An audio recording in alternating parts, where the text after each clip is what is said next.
A tiny cut can tell you more than you think. Maybe it is a shaving nick that stays irritated. Maybe it is a scrape on your shin that seems to hang around for weeks. Maybe it is a small kitchen cut that used to be gone in a few days, but now it heals slowly, scabs over, opens again, and makes you wonder what changed. After 60, this can feel unsettling.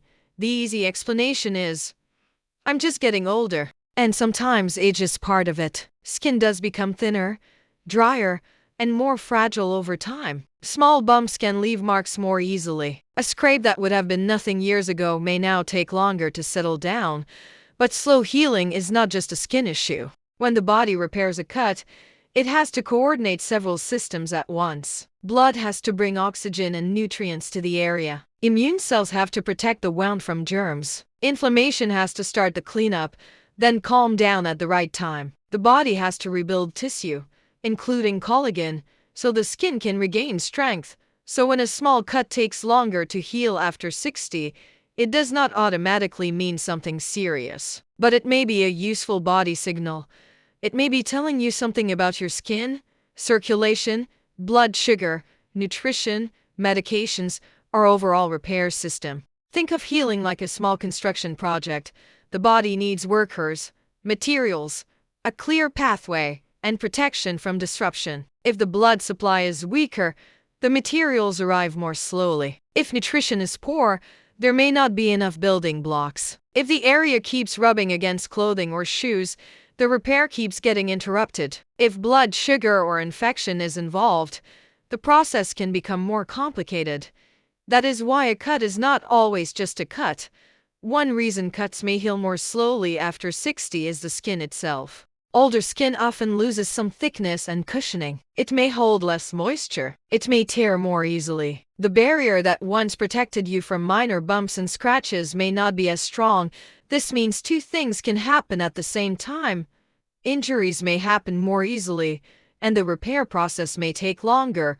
Another reason is inflammation. Inflammation is not always bad. In the early stage of healing, it is necessary. It helps the body clean the wound and bring immune cells to the area. But as we age, that response may not be as smooth or efficient. In some people, the inflammatory stage may linger longer than it used to. When that happens, the next phase of repair may be delayed.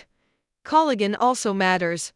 Collagen helps give skin its structure. When a cut heals, collagen is part of how the body rebuilds and strengthens the damaged area. With age, collagen production and organization can change, which may help explain why skin feels more fragile and why some cuts take more time than there is circulation. Healing depends on blood flow. Blood brings oxygen, nutrients, and immune support to the wound. If circulation to an area is reduced, especially in the feet, ankles, or lower legs, the wound may not get everything it needs as quickly. This does not mean every slow healing cut on the leg is a circulation problem. But if cuts on the feet or lower legs keep lingering, reopening, or worsening, it is worth asking a healthcare professional about. Blood sugar is another important part of the picture. For people with diabetes or people at risk for blood sugar problems, wounds can be harder to manage. Higher blood sugar can affect circulation, immune defense, and nerve health. If sensation in the feet is reduced, a person may not notice a small injury right away. That is why foot wounds deserve extra attention in anyone with diabetes, poor circulation, or numbness. But slow healing does not automatically mean diabetes. It is one possible factor, not the only explanation.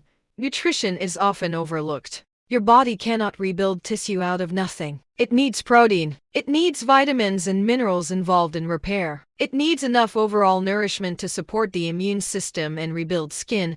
This does not mean taking more supplements will make a wound heal faster. That is a common mistake. Supplements can interact with medications, and more is not always better. But if someone has a poor appetite, unintended weight loss, very small meals, dental problems, or a diet that has become limited, healing may be affected over time. In that case, nutrition is worth discussing with a healthcare professional. Medications can also be part of the story. Some medicines may affect bleeding, bruising, skin fragility, inflammation, immune response, or infection risk. That does not mean the medicine is wrong or should be stopped. Many medications are important and protective. The safe step is not to guess. It is to review. If you notice easier skin tears, frequent bruising, or slow healing cuts, bring your full medication and supplement list to your doctor or pharmacist. Do not stop blood thinners, steroids, diabetes medication, or any prescription medication on your own. Sometimes the reason a cut lingers is simpler. It keeps being disturbed. A scrape on the shin rubs against pants. A cut near a finger joint opens each time you bend it. A sore spot on the foot is irritated by a shoe. A scab gets scratched or picked without thinking. Every time the wound reopens, the body has to restart part of the healing process. So when you notice a cut that will not settle down, ask not only, what is wrong inside my body, but also, is this area being protected long enough to heal? The pattern is what matters most. A single small cut that takes a little longer than it did years ago may not be a major concern, but repeated slow healing cuts deserve attention. Notice where they appear. The feet, ankles, and lower legs are especially important in people with diabetes, poor circulation, or reduced sensation. Notice whether the cut is gradually improving or staying the same. Notice whether it keeps reopening. Notice whether the skin around it is becoming warmer, more painful, more swollen, or more discolored. Notice whether there is drainage, pus, spreading redness, fever, chills, numbness, blackened tissue, severe pain, or a wound that is getting worse instead of better. Those are not details to ignore. A cut can be small and still need medical attention if it becomes infected, fails to improve, or appears in a higher risk area. How the wound happened also matters. A shallow kitchen nick is different from a deep puncture. A dirty scrape, an animal bite, or a wound with debris inside it. Deep or dirty wounds may also raise questions about tetanus protection, which a healthcare professional can help you review. The goal is not to become afraid of every scratch. The goal is to stop dismissing every slow healing wound as just age. After 60, the skin is the visible part. But healing reflects much more than skin. It reflects blood flow, oxygen delivery, immune response, inflammation control, nutrition, medication effects, blood sugar, and whether the wound is being protected day after day. A practical approach begins with observation. Look at whether the wound is improving. Pay attention to changes over several days. Notice if the same areas keep getting injured. Notice if you also have more bruising, thinner skin, numbness in the feet, poor appetite, lower energy, or unexplained weight loss. These observations can make a doctor's visit more useful because you are not just saying, "My skin is different." You are describing a pattern.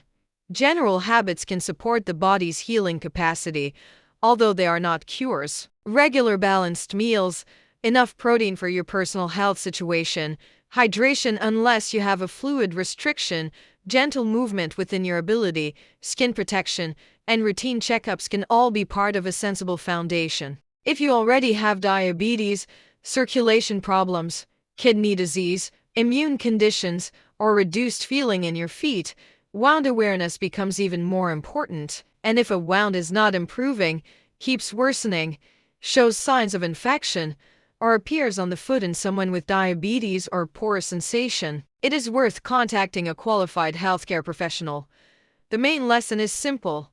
A small cut is not always a small story. Sometimes it is simply fragile skin taking longer to repair. Sometimes it is friction, dryness, or a scab that keeps reopening. Sometimes it may be linked to blood sugar, circulation, nutrition, medication effects, or infection risk. So if small cuts are taking longer to heal after 60, do not panic, but do pay attention. Watch the pattern. Protect the area. Notice warning signs. And when healing seems delayed, repeated, worsening, or unusual for you, ask a qualified healthcare professional. Your body may not be sending an emergency message. It may simply be showing you that its repair system needs more attention than it used to. For more calm, clear explanations about health after 60, subscribe to the channel. We'll keep looking at the body signals many people dismiss too quickly and explain what they may mean in a responsible, practical way.